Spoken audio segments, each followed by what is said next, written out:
જાવી બસમાં રૂમેથી અમે નીકળી ગયા. અમે જાવી બસ બાજુ. આ છે અમારી બસ.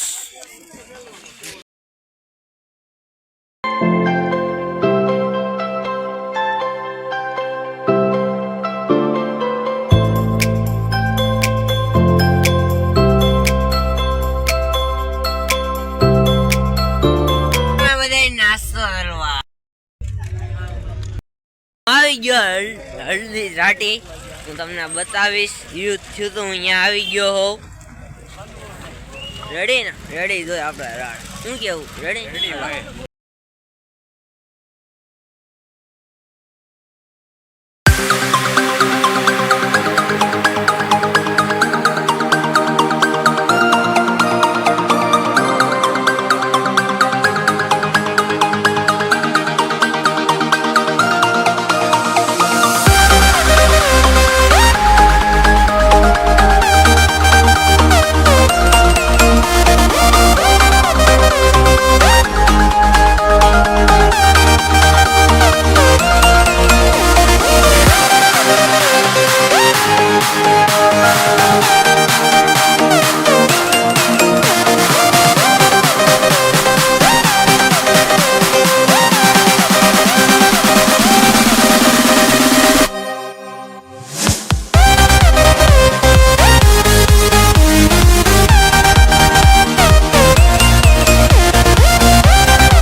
हार्दिक स्वागत। हमारे देश में कई बड़े वीर साहसी और शक्तिशाली राजा हुए हैं और कई बड़े बड़े युद्ध किए हैं, परंतु मेवाड़ के शासक महाराणा प्रताप जिन्होंने अपने देश की स्वतंत्रता और स्वाभिमान के लिए युद्ध लड़ा और अकबर के साम्राज्यवाद के उद्देश्य को सफल नहीं होने दिया। हल्दी घाटी ऐतिहासिक और सांस्कृतिक धरोहर होने के कारण यहाँ पर प्रतिवर्ष हजारों पर्यटक आते रहे हैं, परंतु यहाँ पर उनको युद्ध की निश्चित जानकारी नहीं मिल पाती थी। इसलिए हमने इस संग्रहालय की स्थापना की है। उस संग्रहालय की स्थापना का मुख्य उद्देश्य ये है युद्ध की जानकारी के साथ साथ महाराणा प्रताप के जीवन में जो घटनाएं घटी है उनको विस्तृत रूप से आने वाले पर्यटकों को दिखा सकें और यहाँ पर आने वाले पर्यटक देशभक्ति की प्रेरणा लेके जाए और हमारे देश को गौरव को आगे बढ़ाए। और इसी में विस्तृत रूप से आपको जानकारी देंगे श्रीमान हरीश भिमानी। धन्यवाद। इस म्यूजियम के संस्थापक श्रीमान मोहन जी उनकी पत्नी श्रीमती विमला देवी श्रीमाली इनके साथ कंधे से कंधा मिलाकर चली। इस सपने को साकार करने के लिए उन्होंने अपना सब कुछ न्योछावर कर दिया। 18 जून 1576 ईस्वी को हल्दी घाटी का घमासान युद्ध हुआ था। ये युद्ध केवल एक दिन का था, जो मेवाड़ के राजा महाराणा प्रताप एवं मुगल अकबर की सेना के मध्य हुआ था। इस युद्ध में अकबर स्वयं नहीं आए थे। उन्होंने आमेर जयपुर के राजा मानसिंह को अपना सेनापति बनाकर भेजा था। हल्दी घाटी का युद्ध 5 किलोमीटर लंबे और 200 मीटर चौड़े क्षेत्र में हुआ। आप लोग सभी संग्रहालय में खड़े हैं। संग्रहालय से 200 मीटर की दूरी पर चेतक की समाधि है, जहां पर महाराणा प्रताप के स्वामी भक्त घोड़े चेतक को दफनाया गया था। यहां से 2 किलोमीटर की दूरी पर हल्दी घाटी दर्रा है। इस दर्रे की विशेषता है कि यहाँ की प्राकृतिक मिट्टी व पत्थरों का रंग हल्दी जैसे पीले रंग का है। इस दर्रे के चारों तरफ महाराणा प्रताप की भील आदिवासी सेना राणा पूंजा के नेतृत्व में तैनात थी। ये सेना तीर, भाले, पत्थर चलाने में कुशल थी।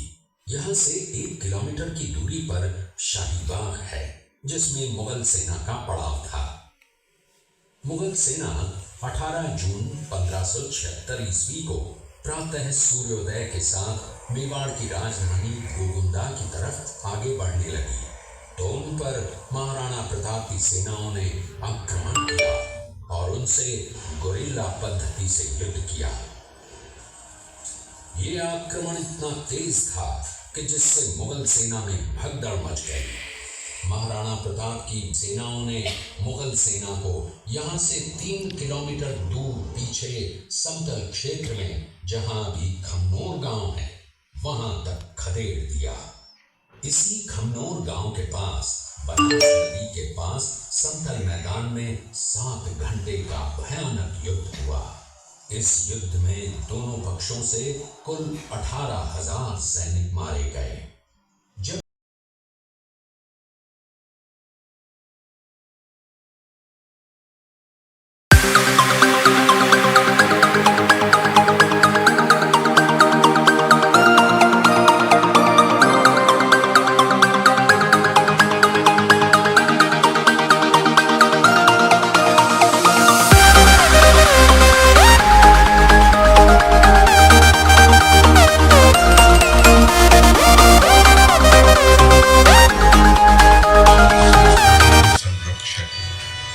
सिसोदिया कुलभूषण महाराणा प्रताप का नाम आज समस्त विश्व में स्वतंत्रता के पुजारी के रूप में याद किया जाता है। आर्यकुल कमल दिवाकर सूर्यवंशी महाराणा प्रताप का जन्म माता जयवंती देवी की गोद से 9 मई 1540 को कुंभलगढ़ के ऐतिहासिक दुर्ग में हुआ। ऐसा माना जाता है कि प्रताप ने अपना बाल्यकाल और किशोरावस्था का कुछ समय चित्तौड़गढ़ दुर्ग और उसकी तलहटी में बिताया। माता जयवंती देवी ने बालक प्रताप सिंह को नैतिकता की सीख दी और उनको कुल गौरव, देश प्रेम और स्वतंत्रता जैसे उदात्त गुणों से भर दिया।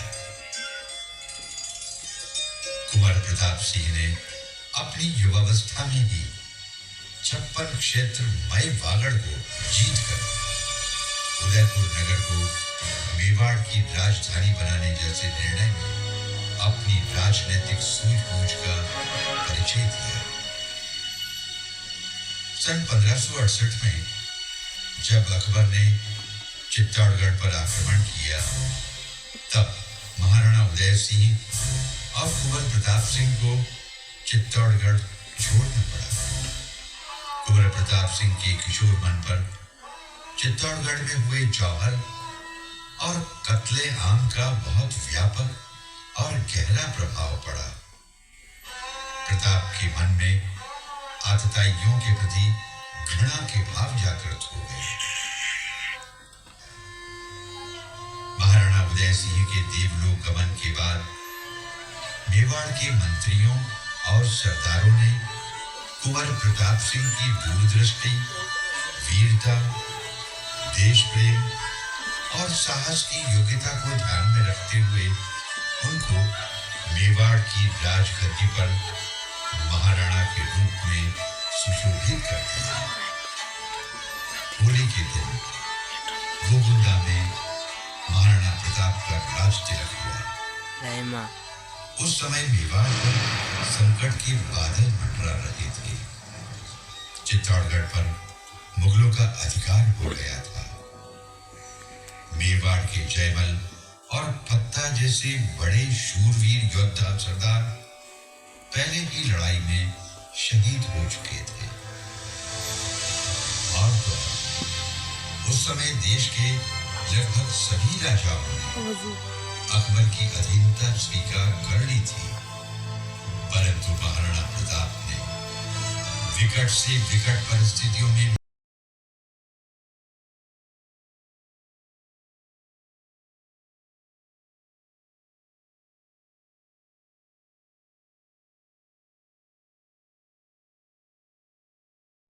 हाहाकार मच गया। घोड़ों की टापों, हाथियों की चिंगारों से पूरा मैदान गूंज उठा। मानसिंह हाथी पर बैठा था। महाराणा प्रताप ने अपने स्वामी भक्त घोड़े चेटक को एड़ लगाकर हाथी पर आगे से चढ़ा दिया। चेटक ने अपने अगले दोनों पैर हाथी पर रख दिए। महाराणा प्रताप ने अपने तीक्ष्ण और सशक्त भाले से मान सिंह पर आक्रमण किया। मान सिंह हाथी पर बने ओहदे में दुबक गया। बेचारा वहां पर मारा गया। काम हो गया ये समझ चेटक घोड़ा पलटा। हाथी की सूंड के आसपास चारों ओर नंगी तलवारें लटकी हुई थी।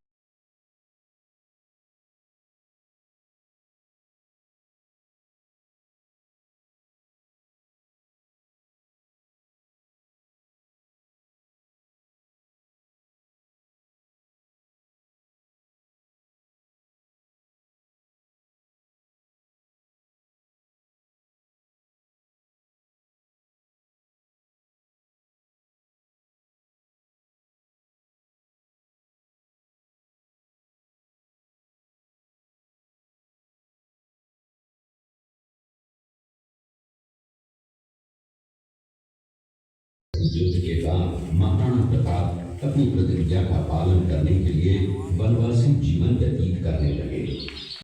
वित्त मंत्री महाराणा कुंभा ने करवाया था। इस किले के अंदर 9 मई 1540 ईस्वी में विवाद द्वितीय पायदान पर दर्ज है। इस प्रताप ने अपने गुरु से शिक्षा प्राप्त की थी। ये किला 12 वर्ग किलोमीटर में फैला हुआ है। इस किले पर जब भी विदेशी आक्राताओं ने आक्रमण किया और उस आक्रमण में कोई भी राजा व सैनिक वीर गति को प्राप्त कर लेते तो उनकी पत्नियां वीरांगनाएं अपने सतीत्व की रक्षा करने के लिए जलती हुई अग्नि में कूद प्राणों को त्याग देती थीं, जिसे हम जौहर कहते हैं। चित्तौड़गढ़ में 3 मुख्य बड़े जौहर हुए थे। प्रथम जौहर 1303 ईस्वी में रानी पद्मिनी ने 16,000 स्त्रियों वीरांगनाओं के साथ जौहर किया था, सिर्फ अल्लाउद्दीन खिलजी के कारण। दूसरा जौहर 1535 ईस्वी में गुजरात के शासक बहादुर शाह के आक्रमण के कारण रानी कर्मावती ने वीरांगनाओं के साथ किया। और तीसरा जौहर भामाशाह हवेली, कुंभा श्याम मंदिर, फतेह प्रकाश महल हैं। ये किला यहाँ से 140 किलोमीटर दूरी पर है। ये देखते हुए सभी अतिथि आगे की तरफ चले। शेरपुर गांव का दृश्य है। अब्दुल रहीम खान खाना अजमेर का सूबेदार था। जब वो शेरपुर पहुंचा तब इसका पता कुंवर अमर सिंह को चला, जो महाराणा प्रताप के पुत्र थे। अमर सिंह ने शेरपुर छावनी पर अचानक आक्रमण कर दिया। उस आक्रमण में मुगल सेना में भगदड़ मच गई। मुगल सेना को अपनी छावनियों को छोड़कर भागना पड़ा। छावनियों के अंदर से लूटा हुआ माल व अब्दुल रहीम खान खाना, जिसकी बेगम आनी खान को बंदी बनाकर महाराणा प्रताप के सामने पेश किया गया। तब अमर सिंह पर महाराणा प्रताप क्रोधित हुए और कहा, जहां से इस नारी को बंदी बनाकर लाए हो, इसे पुनः ससम्मान लौटा कर आओ। महाराणा प्रताप ने कहा, हमें नारी से कोई दुश्मनी नहीं है, हमें तो देश विद्रोहियों से दुश्मनी है, जिन्होंने चारों तरफ आतंक फैलाया है। महाराणा प्रताप के आदेश का पालन करते हुए कुंवर अमर सिंह ने उस मुगल नारी को ससम्मान छावनी तक पहुंचाया। इस प्रकार महाराणा प्रताप ने अपने क्षत्रिय राजपूत धर्म का पालन किया और पराई स्त्रियों को मां, बेटी और बहन का दर्जा दिया। ये है महाराणा प्रताप का चरित्र और नैतिक उदारता का परिचय। ये देखते हुए सभी अतिथि आगे की तरफ चले। दृश्य देखा, उसी किले के अंदर की ये घटना है। मेवाड़ की एक ऐसी मां थी जिसने अपने पुत्र का बलिदान देकर राजवंश की रक्षा की थी। उस मां का नाम पन्नाधाय था। पन्नाधाय जाति से गुर्जर थी। वो एक राजकुमार की धाई मां थी। दूसरी तरफ हाथ में तलवार लिए खड़ा ये बनवीर सिंह एक दासी पुत्र है। ये कुंवर उदय सिंह की हत्या करके मेवाड़ की राजगद्दी प्राप्त करना चाहता था। एक रात्रि बनवीर सिंह को मौका मिला। वो राजकुमार उदय सिंह के बड़े भाई विक्रमादित्य सिंह की हत्या करके राजमहल की तरफ आगे बढ़ा। इसकी सूचना पन्नाधाय को लग गई। कुछ समय तक पन्नाधाय चिंतित हुई। तभी पन्नाधाय ने अपने पुत्र चंदन को राजसी कपड़े पहनाकर पलंग पर सुला दिया और उदय सिंह को एक टोकरी के अंदर छिपाकर पत्तों से ढक के महल के बाहर निकालकर गुप्त रास्ते से कुंभलगढ़ भेज दिया। बनवीर सिंह जब तलवार लेकर राजकक्ष में आया तो उसने पन्नाधाय से कड़क आवाज में उदय सिंह के लिए पूछा तो पन्नाधाय ने चंदन की तरफ इशारा किया।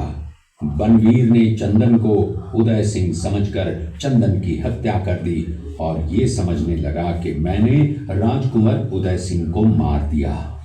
वही राजकुंवर बड़े होकर राजा बने और अपने नाम का उदयपुर नगर बसाया जो यहाँ से 40 किलोमीटर दूर है। और उन्हीं के पुत्र महाराणा प्रताप हुए जिन्होंने हल्दी घाटी का युद्ध लड़ा और आज हम लोग उनका इतिहास यहाँ पर देख रहे हैं।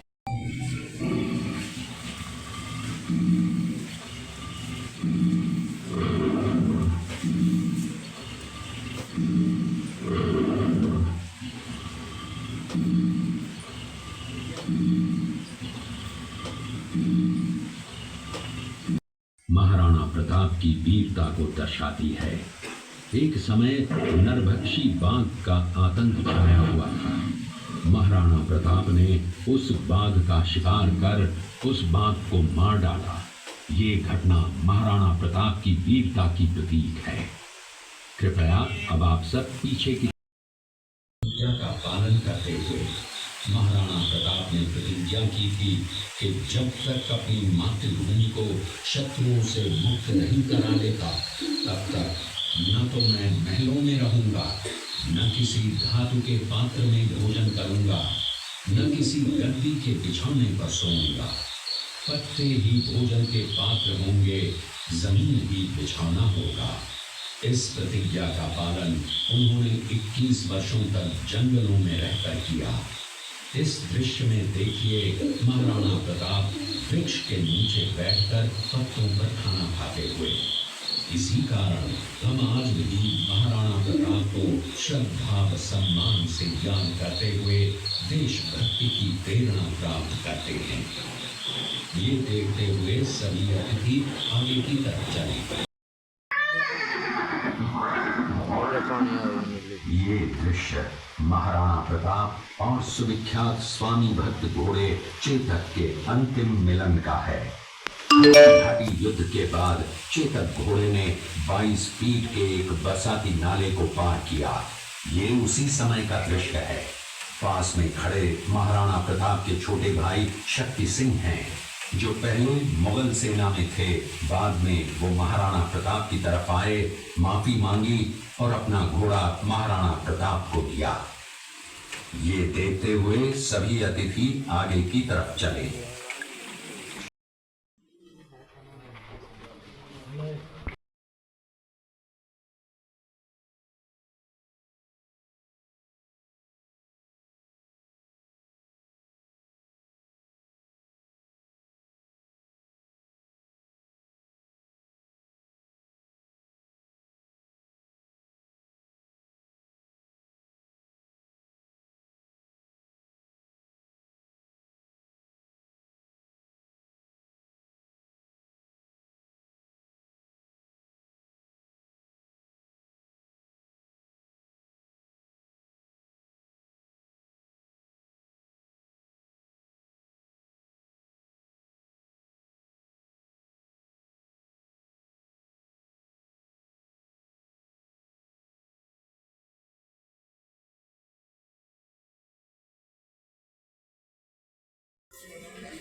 હાલો નાસ્તો કરવો હોય તો બધે શેરડીનો રસ પીવો હોય તો આ ધાંટાથી નેસુરી કાઢવામાં આવે છે.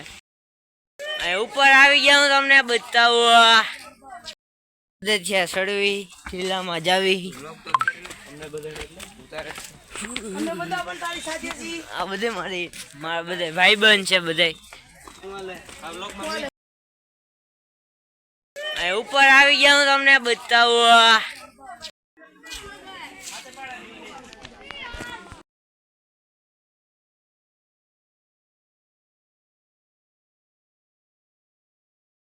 હવે અમે જાવી પાછા નીચે સાહેબ છે આ અમારા મુના સાહેબ છે મુનાભાઈ ઘોડા શેતરની સમાધિ છે અહીંયા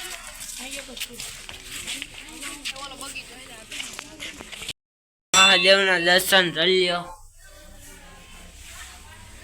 હનુમાન દાદાના દર્શન કરી લ્યો પાછા અમે બસમાં બેસી ગયા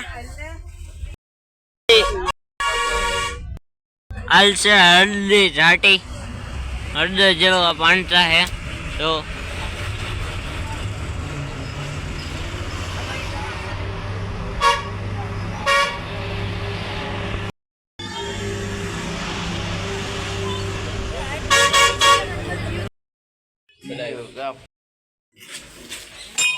મહાદેવના દર્શન કરો તમે બધા હોય હાલો તમે બધા જમવા બપોરનું જમવાનું આ મારી બસ છે અમે પાછા બસ ની અંદર એન્ટર થઈ ગયા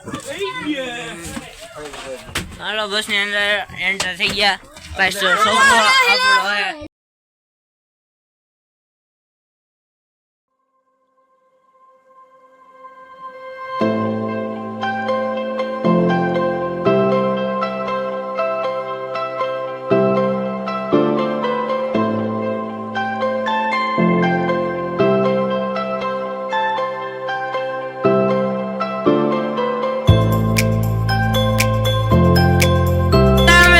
જીપમાં હું તમને બતાવું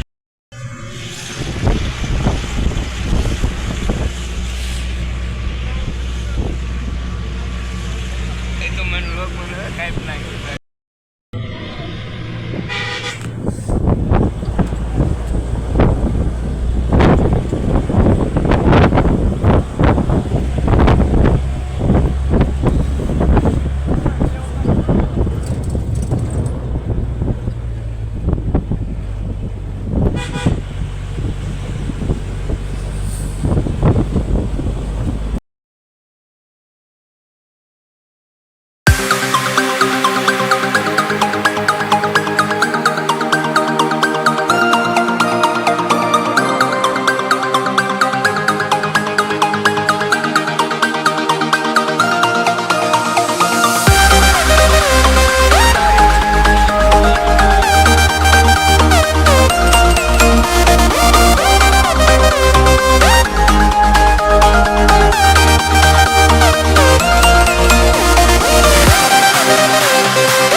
હાલો તમે બધા જમવા મહાદેવ દાદા જય બીજા નેર સ્ટેડિયમમાં મેળા બાય